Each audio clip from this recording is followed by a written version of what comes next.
সোহরাওয়ার্দী হাসপাতালে ওসমান হাদির ময়নাতদন্ত, সংসদের দক্ষিণ প্লাজায় জানাজা দুপুর 2টায়, দাফন কবি নজরুলের সমাধি প্রাঙ্গণে।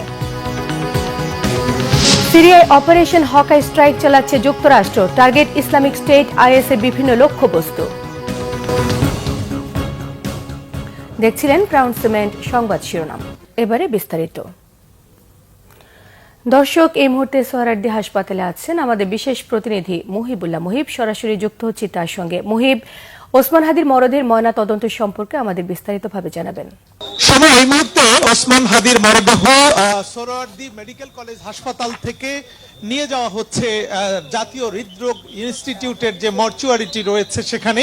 আপনি ইতিমধ্যেই জেনেছেন যে তার যে মরদেহ, তার ময়না তদন্ত শেষ হয়েছে এবং ময়না তদন্ত শেষ হওয়ার পরে মূলত সেনাবাহিনী, বিজিবি, পুলিশ এবং আইন শৃঙ্খলা বাহিনীর সদস্যদের যে প্রোটোকল, সেই প্রোটোকল দিয়ে কিন্তু তার লাশবাহী যেই অ্যাম্বুলেন্সটি রয়েছে সেটি কিন্তু নিয়ে যাওয়া হচ্ছে। আপনি নিশ্চয়ই জানেন যে ওসমান হাদি তিনি ইনকিলাব মঞ্চের প্রতিষ্ঠাতা এবং মুখপাত্র। তিনি নানান কারণে আলোচিত। তিনি একই সঙ্গে গবেষক, লেখক এবং বিপ্লবী হিসাবে তাকে কিন্তু সবশেষ পরিচিতি পেয়েছেন তিনি। দুর্বৃত্তদের গুলিতে তিনি যে তার জীবন মৃত্যু সন্ধিক্ষণে তাকে যখন নিয়ে যাওয়া হয় সিঙ্গাপুরে, তখন কিন্তু দেশের মানুষ তার জন্য প্রাণ ভরে দোয়া করেছেন তার সুস্থতার জন্য। কিন্তু অবশেষে তিনি বাংলাদেশে ফিরে এসেছেন, সেটি কিন্তু আসলে নিথর দেহে, এবং তার লাশ গতকাল বাংলাদেশে এসে পৌঁছার পর আপনারা নিশ্চয়ই জানেন যে তার লাশ গত পরশুদিন অর্থাৎ বাংলাদেশে পৌঁছার পর কি ঘটনা ঘটেছে, এবং তারপর থেকে কিন্তু নিচ্ছিদ্র নিরাপত্তার মধ্যে তার লাশটি মূলত ময়নাতদন্ত শেষ হয়েছে। ময়নাতদন্তের পরে এখন তার এই লাশটি নিয়ে রাখা হবে জাতীয় হৃদরোগ ইনস্টিটিউটের মর্চুয়ারিটিতে। এখান থেকেই তার লাশ নিয়ে যাওয়া হবে সংসদ ভবনের দক্ষিণ প্লাজায়। সেখানে দুইটায় মূলত তার জানাজা অনুষ্ঠিত হবে, এবং সেই জানাজায় অংশ নেবেন অন্তর্বর্তী সরকারের প্রধান উপদেষ্টা ডক্টর মোহাম্মদ ইউনূস সহ, এবং সারা বাংলাদেশ থেকে তার যারা ভক্ত রয়েছেন, তারা শুভাকাঙ্ক্ষী রয়েছেন, সর্বস্তরের মানুষ কিন্তু সেই জানাজায় অংশ নেবেন এমন তথ্য আমাদের কাছে রয়েছে। ইতিমধ্যেই সোহরাওয়ার্দী হাসপাতালের আশেপাশের এলাকায় কিন্তু উৎসুক মানুষ এবং বিশেষ করে তার জানাজায় অংশ নিতে আগ্রহী যারা, তারা কিন্তু উপস্থিত হয়েছেন, এবং এখানে ছাত্র জনতা যেমন রয়েছেন, একই সঙ্গে সাধারণ মানুষও রয়েছেন। এবং এই জানাজা আসলে 2টার দিকে অনুষ্ঠিত হওয়ার কথা থাকলেও ইতিমধ্যেই কিন্তু আমরা এই আশেপাশের এলাকায় ব্যাপক লোকের সমাগম লক্ষ্য করছি, এবং যাতে এই জানাজাটি শান্তিপূর্ণভাবে নির্বিঘ্নে অনুষ্ঠিত হয় সে কারণে কিন্তু আইন শৃঙ্খলা বাহিনীর ব্যাপক প্রস্তুতি আমরা লক্ষ্য করছি।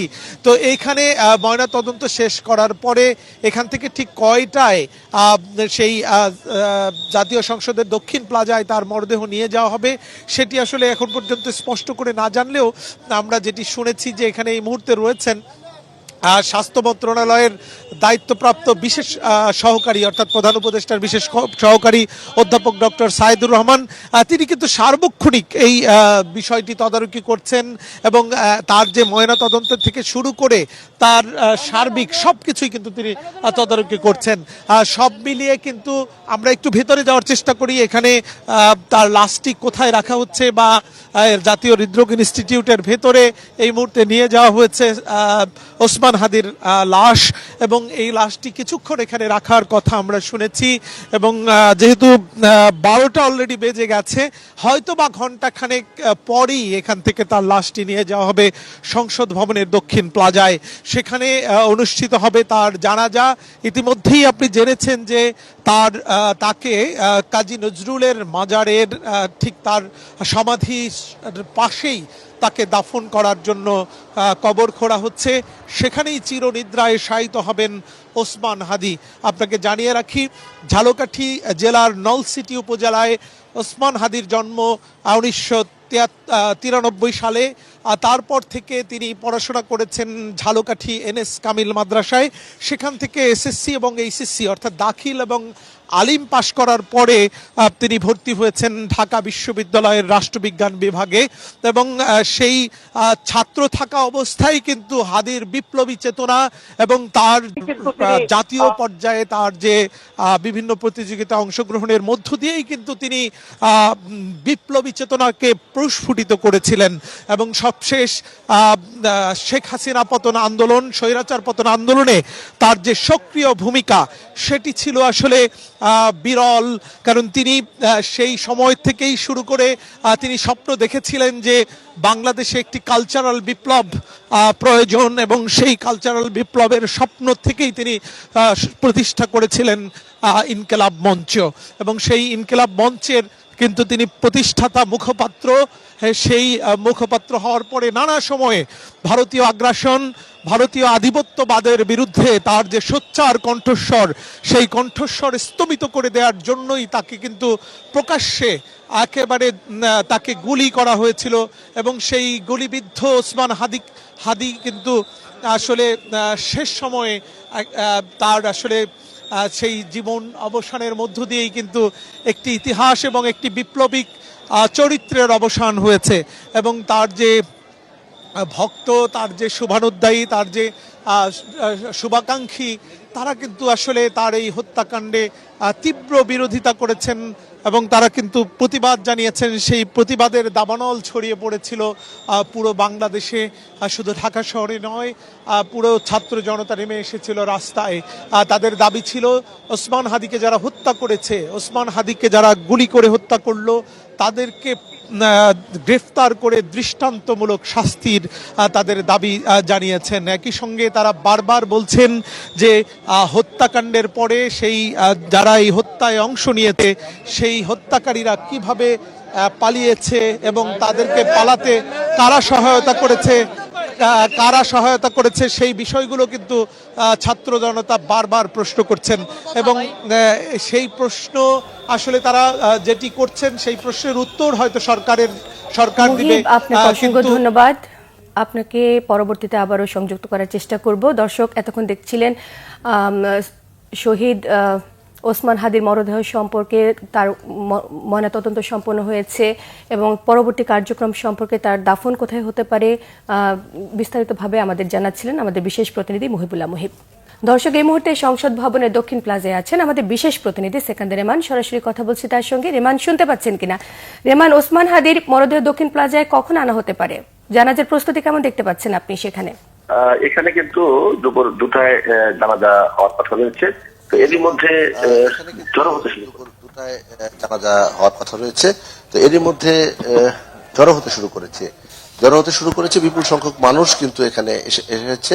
শুধু যে ঢাকা কিংবা ঢাকার আশপাশে তা কিন্তু নয়, আমরা দেখেছি বাংলাদেশের বিভিন্ন জায়গা থেকে, বিভিন্ন জেলা থেকে শরীফ ওসমান বিন হাদির জানাজায় অংশ নেয়ার জন্য এই সংসদ ভবনের দক্ষিণ প্লাজায় বিপুল সংখ্যক মানুষ এসে উপস্থিত হয়েছেন।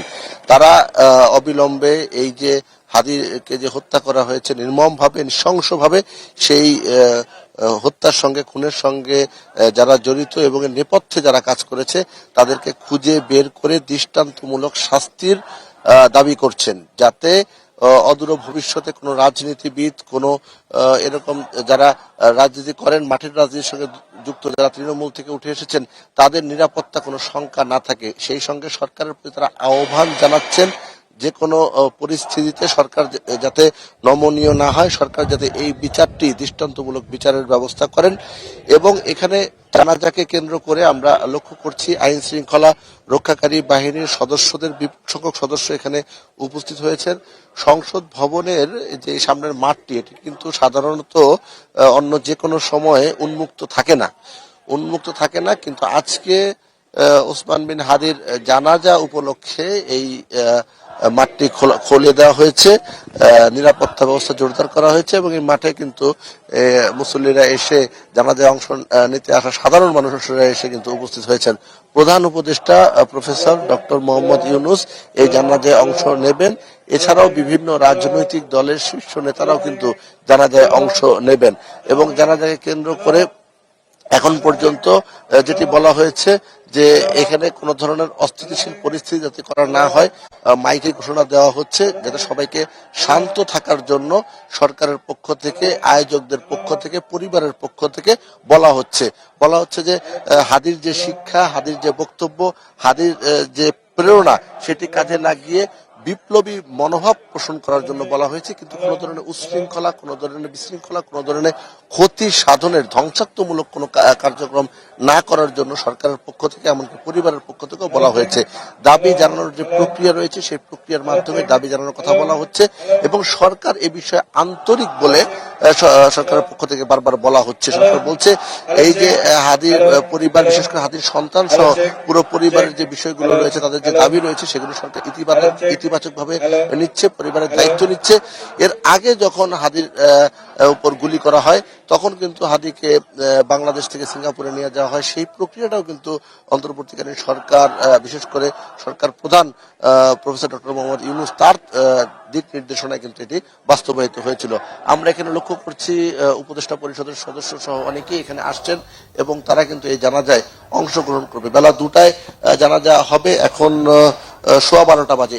এরই মধ্যে কিন্তু মাঠ, এখানে সংসদ ভবনের সামনে যে মাঠ, সে মাঠ কিন্তু অনেকটাই ভরে গেছে এবং রাস্তায়ও কিন্তু লোকজন আছে। সময় যত গড়াবে, মানুষের উপস্থিতি তত বাড়বে বলে ধারণা করা হচ্ছে এবং বিপুল সংখ্যক মানুষের উপস্থিতিতেই কিন্তু শরীফ ওসমান বিন হাদির এই জানাজাটি হবে বলে আশা করা হচ্ছে। এখানে যারা এসেছে, আমি শুরু থেকেই বলেছি, তারা কিন্তু একটাই কথা বলছে, এই জাতীয় ঘটনার যাতে পুনরাবৃত্তি না ঘটে।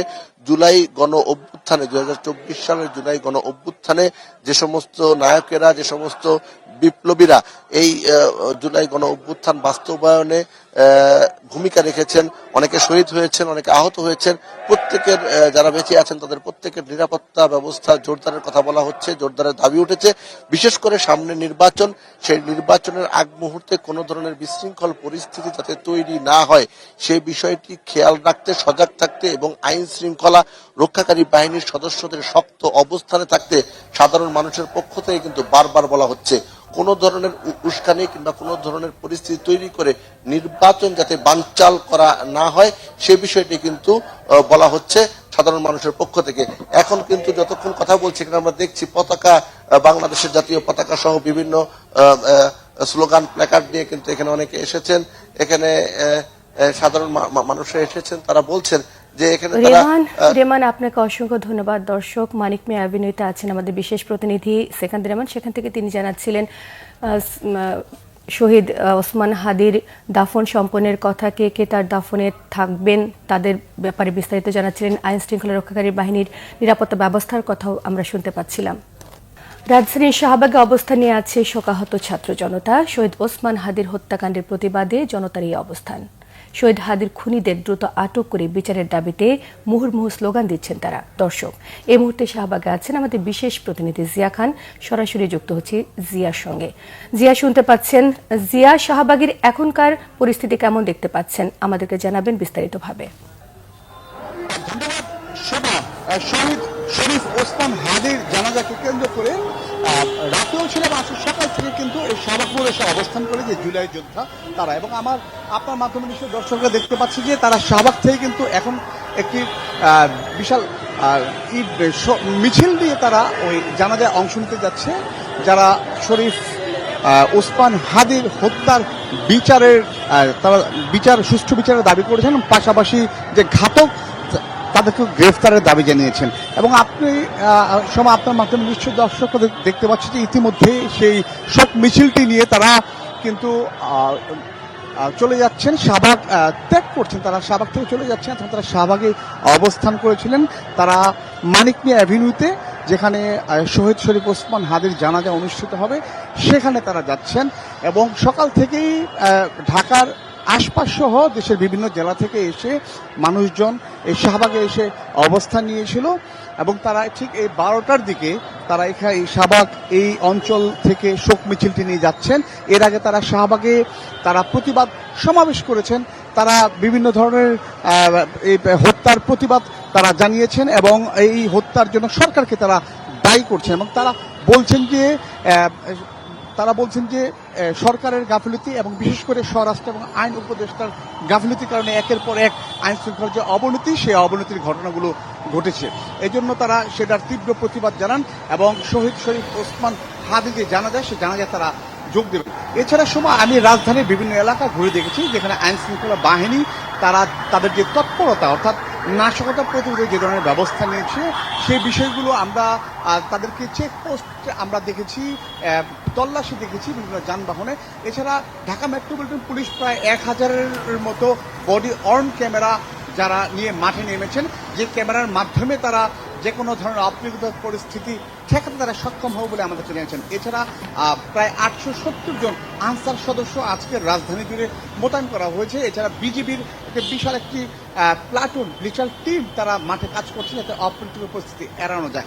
এবং 2টার সময় যে জানাজা আজকে অনুষ্ঠিত হবে মানিক মিয়া অ্যাভিনিউতে, সেই জানাজায় প্রায় মানুষের ঢল নেমেছে বলা যায়। তো সময় জিয়া খান, আপনাকে অসংখ্য ধন্যবাদ। দর্শক, এই মুহূর্তে সোহরাওয়ার্দী হাসপাতালে আছেন বিশেষ প্রতিনিধি মুহিবুল্লাহ মুহিব, সরাসরি যুক্ত হচ্ছি তার সঙ্গে। মুহিব, ওসমান হাদির মরদেহের ময়নাতদন্ত সম্পর্কে আপনি আমাদের জানিয়েছিলেন কিছুক্ষণ আগেও, এখনকার অবস্থা সম্পর্কে যদি আমাদের জানান। জাতীয় হৃদরোগ ইনস্টিটিউটে আমরা এই মুহূর্তে সেখানেই রয়েছি, অর্থাৎ ওসমান হাদির লাশের থেকে রয়েছেন স্বাস্থ্য মন্ত্রণালয়ের দায়িত্বপ্রাপ্ত বিশেষ সহকারী অধ্যাপক ডক্টর সাইদুর রহমান। তার যে এই ময়নাতদন্ত পুরো বিষয়টি তদারকি করছেন নিজেই সশরীরে উপস্থিত থেকে।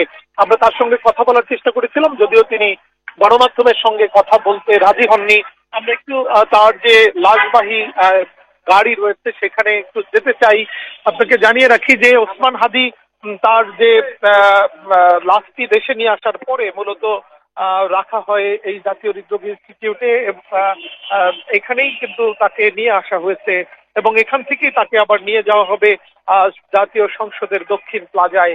এখানে কিন্তু উৎসুক মানুষের প্রচন্ড ভিড় রয়েছে। একই সঙ্গে তার জানাজায় অংশ নিতে যারা এসেছেন তারাও কিন্তু এখানে এসেছেন শেষবারের মতো তাকে দেখতে। আমরা তার লাশবাহী যে গাড়িটি রয়েছে সেটি একটু আমার ক্যামেরা পার্সনকে দেখানোর জন্য অনুরোধ করছি। আপনাদের উদ্দেশ্যে আমি সেটি একটু দেখানোর চেষ্টা করছি। আপনারা নিশ্চয়ই জানেন যে শরীফ ওসমান হাদি ঝালকাঠি জেলার নলছিটি উপজেলার একটি ঐতিহ্যবাহী মুসলিম পরিবারে জন্মগ্রহণ করেন। তার বাবা ছিলেন একজন মাদ্রাসা শিক্ষক, স্থানীয় ইমাম। 6 ভাই বোনের মধ্যে হাদি ছিলেন সর্বকনিষ্ঠ। শিক্ষা জীবনের শুরু তার নলছিটি ইসলামিয়া ফাজিল মাদ্রাসায়, পরবর্তীতে ঝালকাঠি এম এস কামিল মাদ্রাসা থেকে আলিম পরীক্ষা সম্পন্ন করেন। এরপর ঢাকা বিশ্ববিদ্যালয়ের রাষ্ট্রবিজ্ঞান বিভাগে ভর্তি হন ওসমান হাদি। আন্তর্জাতিক প্রসঙ্গে যাচ্ছি দর্শক। সিরিয়ায় ইসলামিক স্টেট আইএস এর বিভিন্ন লক্ষ্যবস্তুতে প্রতিশোধমূলক হামলা চালাচ্ছে মার্কিন যুক্তরাষ্ট্র। স্থানীয় সময় শুক্রবার শুরু হয় অপারেশন হক আই স্ট্রাইক নামের এই অভিযান। মার্কিন বাহিনী ইসলামিক স্টেট সদস্যদের অবকাঠামো এবং অস্ত্র ঘাঁটি সহ অন্তত 70টি লক্ষ্যবস্তুতে হামলা চালিয়েছে। এই অভিযানে F-15 এবং A-10 যুদ্ধ বিমানের পাশাপাশি অ্যাপাচি হেলিকপ্টার এবং হেমারাস রকেট ব্যবহার করছে যুক্তরাষ্ট্র। চলমান অভিযানে অনেকে নিহত হয়েছে বলে দাবি মার্কিন প্রতিরক্ষা মন্ত্রী পিট হেগসেথের। সম্প্রতি সিরিয়ায় ইসলামিক স্টেট আইএসের হামলায় 2 মার্কিন সেনা এবং 1 দোভাষী নিহত হন। এরপরে মার্কিন প্রেসিডেন্ট ডোনাল্ড ট্রাম্প প্রতিশোধমূলক হামলার ঘোষণা দেয়। সামাজিক যোগাযোগ মাধ্যমে দেয়া এক পোস্টে প্রেসিডেন্ট ট্রাম্প লিখেছেন, সন্ত্রাসীদের দমনে এই হামলা চালানো হচ্ছে এবং এই অভিযানে সিরিয়ায় সরকারের পূর্ণ সমর্থন রয়েছে। এখনও যুক্তরাষ্ট্রের অন্তত 1000 সেনা সিরিয়ায় অবস্থান করছে। বাশার আল আসাদের পতনের পর সিরিয়ার বর্তমান শাসনভারে আছেন প্রেসিডেন্ট আহমেদ আল শারা। জঙ্গি সংগঠন আইএস মোকাবেলায় গত মাসে যুক্তরাষ্ট্রের মাটিতে প্রেসিডেন্ট ট্রাম্পের সঙ্গে একটি চুক্তিও করেন সিরিয়ার এই প্রেসিডেন্ট। এই ছিল এখনকার মতো। পরের সময় দুপুর 2টায় একটা রয়েছে নিউজ টপ 10 দেখার আমন্ত্রণ রইল। ধন্যবাদ সবাইকে।